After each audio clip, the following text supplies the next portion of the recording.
Hello, Glendale Church family. We've made it to the end, and I hope this was as much of a blessing to you as it was for me.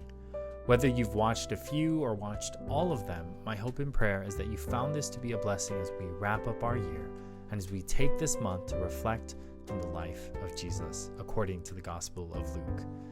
Now, in the last chapter of Luke, the first word that is said is the word but.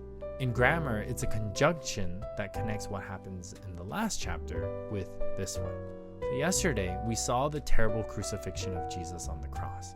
Now, if we ended there, the story would be somber and hopeless. But there is hope. There is good news. There is joy. Jesus' arrival to this earth was not in vain, but there is true victory over death and the grave.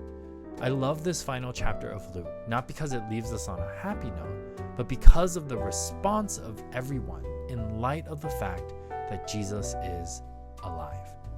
After Jesus was buried on the first day of the week, they went to the tomb but couldn't find the body. The two men appeared before them and said, "Why do you seek the living among the dead?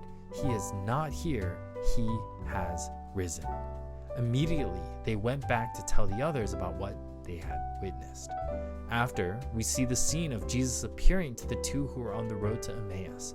And after discussing and talking with Jesus himself, even when they were completely clueless to the fact that it was Jesus, look at the response when they realized it was actually him.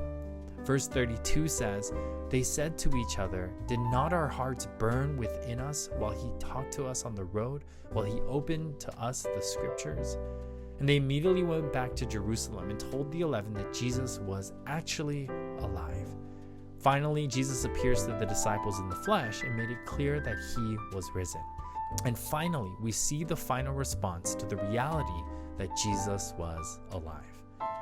While he blessed them, he parted from them and was carried up into heaven. And they worshipped him and returned to Jerusalem with great joy and were continually in the temple blessing God. You see, they worshipped and they went back with great joy.